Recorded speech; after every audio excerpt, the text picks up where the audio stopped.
Welcome to Creekside Chats with successful multifamily real estate investors. Dr. Allen chats with successful investors exploring their journey from setback to triumph. Through this window, we glimpse the truths that inspire our guests to invest abundantly and flourish in all areas of life. And now your host, Dr. Allen. Welcome to Creekside Chats with successful multifamily real estate investors, where we delve deep into the lives of our successful guests to learn the secrets of thriving to flourish abundantly in all areas of life. I'm your host, Dr. Allen. Today with me, instead of going to college, my guest spent 4 years in Las Vegas learning how to win and discovering how people really are winning, especially about money. For the last 30 years, he has either been the number one sales guy or helped CEOs and sales teams win deals and close more business. Technology companies with a complex sales process are his specialty, but he helps all kinds of businesses. From turnarounds to stop the bleeding, clean out the deadwood, improve top and bottom line, and survive the storm, to sales process where he finds the baseline cycle to sell the product, compress the sales cycle, and cut sales labor. He helps companies with messaging to create precise, authentic, believable messages to position their products. There is much, much more to his story, but in short, he helps CEOs of all variety who want more than their fair share to create money powerhouse. Working with them, he helps build a consistent, repeatable sales process. Welcome my guest today, John Paul Mendocha.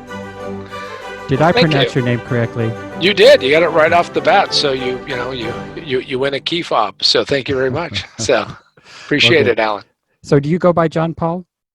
I do. I do. Okay. And in fact, there's a whole story behind that. But it was a way when you have a last name like mine, where people mistake it all the time. So early on, I realized if I went by John Paul, I'd kind of stand out from the crowd. And it has helped me in an interesting way, and I'll share this with everybody, which is kind of like a kickoff, little something you can do is you got to find something unique about yourself that you can make work. And so I'm actually at an event in Las Vegas, and I bump into Steve Forbes. If anybody doesn't know what Forbes magazine is, well, okay, so there's Steve, and he has an entourage and security, and we start talking, and I introduced myself as John Paul Mendocha, and he says, John Paul, and I said, yep. 2 Beatles, 2 popes. 2 years later, I'm at another event, and I walk up to a book signing, and I walk up to him, and he goes, I know you, you're the Pope. Now, there are 3,000 people in the audience, and he remembered me because of that mnemonic. So I kind of have been using it for that purpose and more. So, but it doesn't mean that you have to be named like this, but what it does mean is you have to find that element and put that into place. That's something. Well, thanks for sharing that. That is something certainly to keep in mind here. Well, let's get to know the person who actually became John Paul Mendocha, and how he became the memorable person that you are today.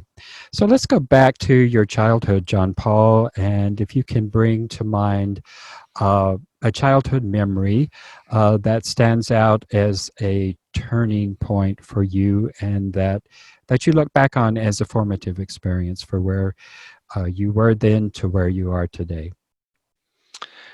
Yeah, it's interesting because again, this is not the normal question, which is probably why people listen to you, is that you're digging a little bit deeper. So what happened to me is that I was a person who was bounced from school to school to school, and was in counseling, which was somewhat rare, and my father was opposed to it. And they said, look, you've got to come up with a better school environment than he has now. And I found actually an alternative. My brother found it, but I went to an alternative school. And I thought, well, this is going to be really easy. And I went from being, often the smartest person in the room to being with a bunch of smart people. And I learned that, when you run a race with people who are that same kind of level, you have to run pretty fast and pretty hard. So that was a formidable, it was a change. And that was a change that really affected me for the rest of my life, because it really gave me some interesting perspective. And they sat down and said, okay, so you want to be this free spirit, so tell us how you're going to how are you going to learn, and what do you want to do, and what do you want to accomplish? And nobody had ever asked me those things. Everybody was always saying, you have to do this, you have to do that. And it's interesting when you have that kind of empowered moment. And in fact, I started my first business when I was still in school, when I was 15, because I said, I can be in business, and that's okay. And started it from there. But that was a really good switch for me, because my guess is that I would have gone to a very, would not have had a very good life if I had not had that opportunity. What grade was that? Oh, that was in the beginning of the 8th grade. I was already in a different school in the 8th grade, but it was we were over the waterfall, not looking good. So very, very early in the 8th grade, I made that switch. Well, it's interesting that your brother found this goal. I assume he must be an older brother. Yeah, he's an older brother, and again, he is very opposite of me in a lot of ways, but he, very caring. He's very good. I view him as best friend type of thing. And he said, well, if you got to find this, let's figure out how to do it. And there's he went out there and put out the effort and found something that worked, and that was really good. I mean, the downside of it is that between my junior and senior year, they went broke, and that kind of put me in a quandary. So I did what I thought was probably the smartest thing that you could do. In retrospect, when I tell this to people, they go, it was horror. Is that I by that point in time, I had a business, I was selling, I was doing all those things, and bought a book about blackjack, read it, Beat the Dealer by Edward Thorpe, and said, I can do this, and I'm going to move to Vegas. So I packed up my stuff and moved. Interesting. So this was in the 8th grade that someone set you down here and said, okay, you want to be a free spirit. What is it you want to be? That seems to me to be quite a lot for any 8th grader to actually take in, and to really to be able to process that in a way that could actually be beneficial to them. So talk to us about that 8th grade experience, and how you, looking back on it, how did you go through that process when somebody actually presented you with an alternative there? Well, yeah, so what I did was I actually sat down and wrote out a plan. And I said, okay, this is where I wanted to be by this day and by this point in time. I had an enormous amount of, I'm sedate by comparison where I was before. And I said, okay, this is what I want to do. I want to, graduate high school by here. I want to go to, take these kinds of classes. I want to eventually become a lawyer. That was my goal. And I want to learn how to do these things, and how to use my ability to, if you will, to advocate a position in a certain way. And as part of that plan that I wrote out, they said, well, why don't you go find an organization that you can go volunteer at? Again, it's a very different kind of school. And Cool. I ended up going to a think tank and volunteering. And of course, here I was probably 14. And everybody there was in law school.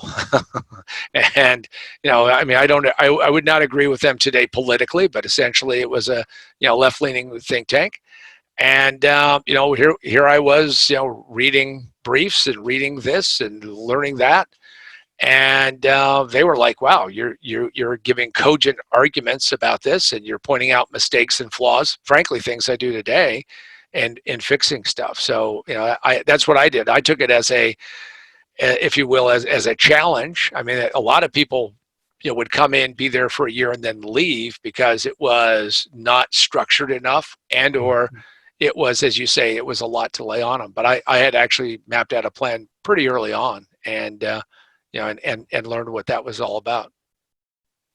Well, that is amazing that's amazing for a 20-year-old. For a 14-year-old, it is really quite remarkable. But clearly you were at a very different kind of school. Where was this? I grew up in Denver, Colorado. And, really? Okay. so I'm a native of Colorado. And, okay. I grew up in Durango. Yeah. Oh, so, yeah. Yeah. So and since you kind of opened this thing up. So one of the things that I thought would be interesting and easy to do right? And this is like a lesson for everybody, is if you find something of interest, you say, oh, this looks like it's going to be easy, I'm going to go do it. And then you really discover that it's not easy, but it's worthwhile. Mm-hmm. Is I said, well, I'm going to go do something about movies. And, because I liked watching movies. And then I learned later it was cinema. So I had to write up, we would call it a syllabus today, or, this is what it would look like. And because of that, I started going to seeing all kinds of movies.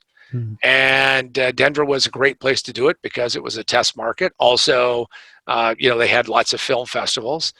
And I started going to see movie after movie after movie after movie. And the point of it was that I would have to come back and explain back to my peer group that was part of it that, well, this is what I saw, and this is what it meant, and this is, for somebody who is that age. And then I learned that it wasn't easy, because even though I had this law concept, this whole telling stories, how stories came about, what happened, really started to fascinate me. And after you watch, and I say this to people all the time, go watch 100 movies. And they go, what? I go, no, seriously, go watch 100 movies. Not like we watch them today on Netflix, where we got, our phone, and we got, go watch 100 movies. And then go in and assert what you learned from each of those movies. Not whether you liked them or not. It's a visceral response. But what did you learn? What came out? What was the filmmaker trying to do?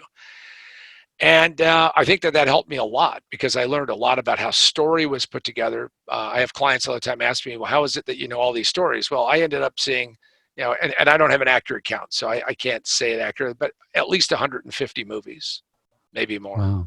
And this was before you were 15, or before you were 16, 17 years old? Yeah, before I was 17. Yeah. Yeah. Wow. I mean, I saw Citizen Kane the first time ever at a community center, in which they were running a 16 millimeter print, and they had to keep changing the reels.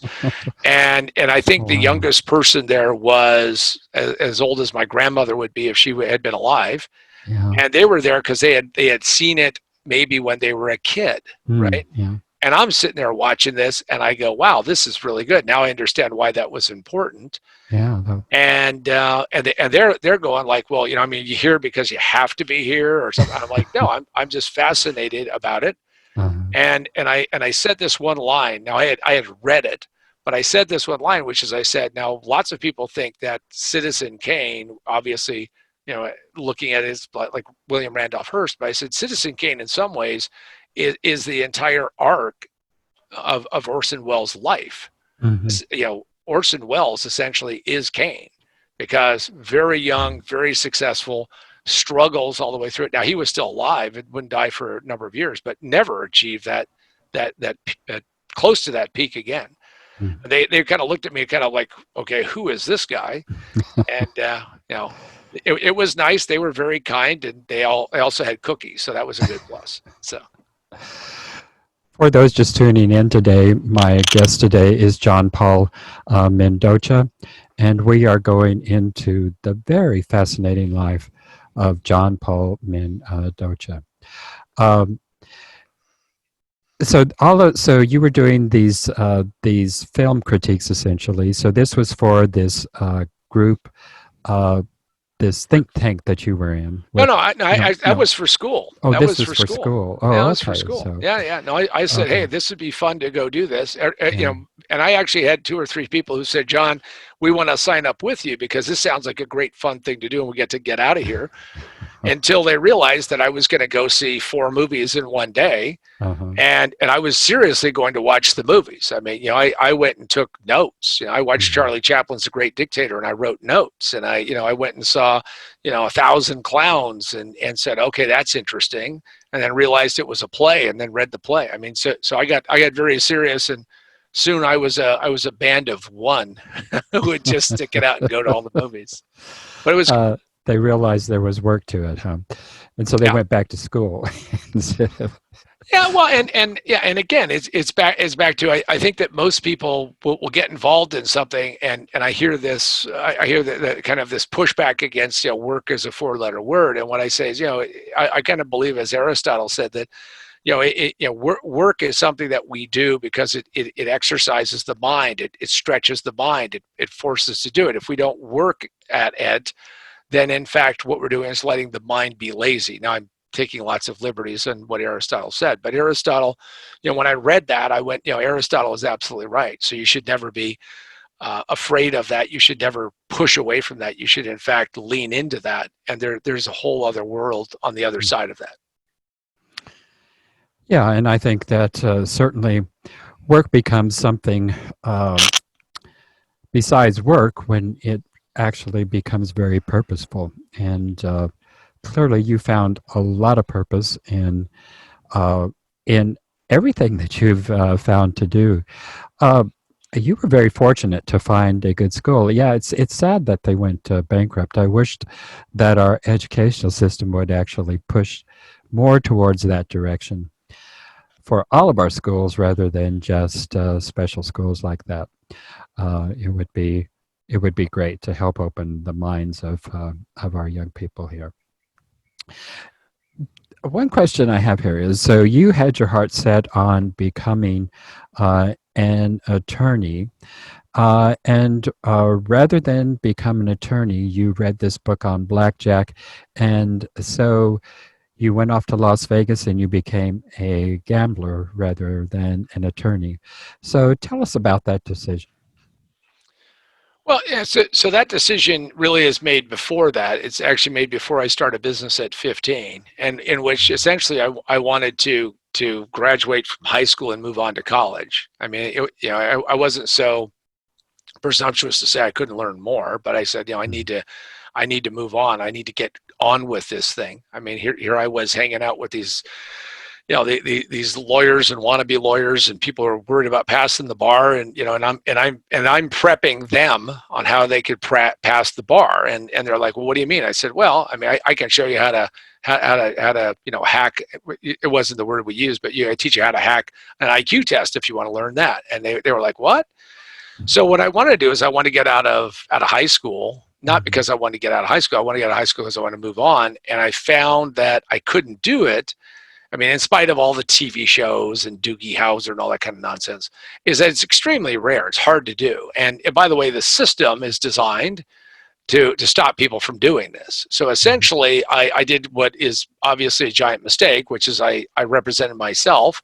And I went to the state of Colorado and said, look, I want to get out of high school. And they said, look, we can't let you out. We can't really give you we can't let these people give you a credential because you're, on and on.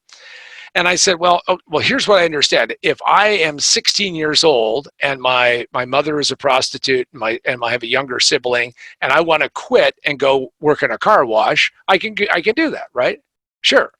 But if I want to leave because I wanted to go to Reed College in Portland, now there's a whole bunch of mythology, and then Steve Jobs went there for about a week and a half and all this other stuff. But that's where I wanted to go. I figured out I want to go to Reed. And I said, look, I mean, I want to go do that. And they said, well, look, if we let you do this, understand, and this is the first time I ever really heard it, but institutionally they say, if we let you do it, then we have to let everyone else go and do it also. And I kind of looked behind me and said, I don't see much of a line. I don't see many people who are that motivated, that driven, that many people who are doing the things that I'm doing at my age or at any age that want to go do this. And they're like, no, we're not going to do that. Now, I was very angry, very upset. My father and I had a fissure because of that. And Dennis, who ran the school, sat me down and said, listen, this school is my dream. And you are just a destruction machine now. You have to channel that energy into something, and you got to find a place to put that. You need a lightning rod. And I said, okay, well, what am I going to do? So, because I'm going to have to hang out. And what I did was I started reading about business, and I became fascinated about it. And I had this epiphany and said, I can be in business. And I went to my mother and borrowed $20, which she wanted back with interest because she wanted me to understand that this wasn't a gift. And I went down and I got a resale license, which, by the way, that was its own fun thing because they told me that I couldn't get one because I was too young. And I had to explain to the woman that, well, there is no minimum age statute in the law. Well, we're going to have to get, Mr. And I'll make up a name. We're going to have to get Mr. Brown to come out. And Mr. Brown came out and said, because he thought it was a prank. And I said, it's not a prank. And he said, well, you're too young. And I said, well, can you show me this state statute that says that I can't do this? He goes, what? And I said, well, yeah. So, and I pulled out a little sheet of paper and I said, well, here are the state statutes that deal with this. And I don't see an age restriction in this thing. And he called their attorney, and they came out and said, give him a license. Guess there's no minimum. Now, he was in charge of it. So anyway, that's how I got into business. So in some ways, as I get into business and I start dealing with all of that side of it, the lawyer thing starts to fade because business is very exciting. And more importantly, I can see how I can progress very quickly, because everybody who I meet who is in law, those people who are really successful, and I was happy to meet them, but to go to their house, I grew up in a lower middle class neighborhood, is that I'd go over and see where these guys have, they have the cool cars, they got the great house, they got all sorts of stuff, but they were 45, and I'm thinking, 45. I gotta hang for 30 years to get to this thing. And they look at me and go, well, an ambitious guy like you, make it 35. And I'm like, hey, yeah, because when you're 15 years old, that's a life sentence. That's like insane. So that's what really kind of had it to fade, was that. And frankly, I probably would not have gone to Vegas had they not gone broke. But when they went broke, I said, okay, that's it. I got to put my hand in my destiny in my own hands. And if I can learn how to do this, I can go make money. And if I can make money that's more than I'm going to make selling stuff, then you know what? I've got more free time. I can go dedicate it to do other things, and I can go learn things, and I can move that along. Fascinating story, John Paul. We're coming to the end of our time here, unfortunately. I think wow. We could... Okay. We barely got out of the barn here. We're backing down the driveway. Okay. That's exactly what I was thinking. So you're going to have to come back on the program. We're going to have to continue this conversation here. I have one last question that I ask all of my guests. Before I get to that question, tell the folks how they can get hold of you. Tell them a little bit about your books and how they can get hold of you here. So how you can find me is go to positiontowinbook.com. That's positiontowinbook.com. And you'll go over there and you'll see the two books that I have. My seminal book is Most Businesses Fail in Their First 5 Minutes. It just takes most people 3 to 5 years to realize it.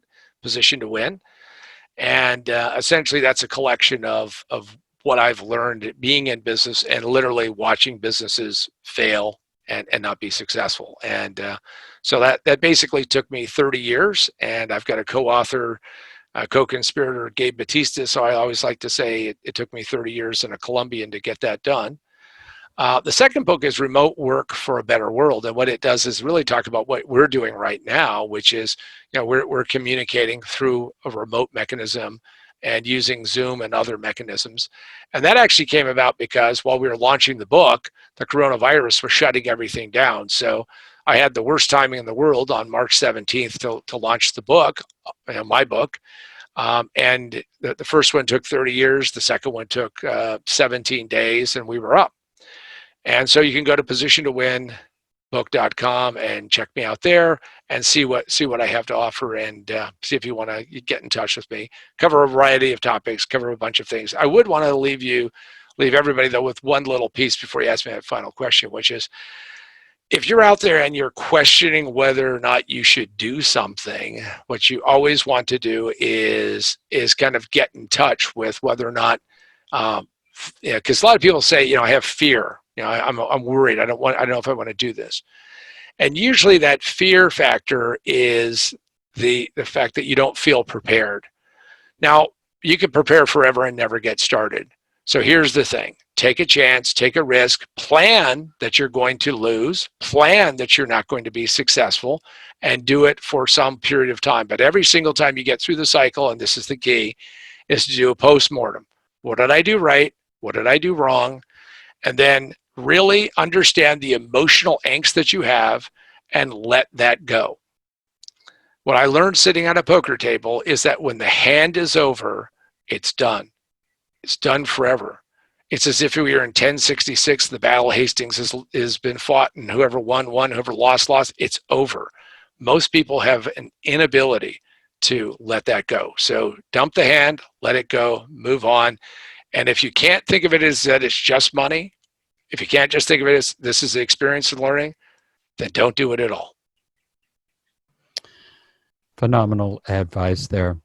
My last question, which I ask all of my first-time guests, is when you come to the end of this life's journey, what do you want your epitaph to read?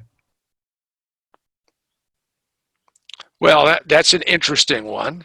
So I guess mine would be that he didn't let the barriers stop him.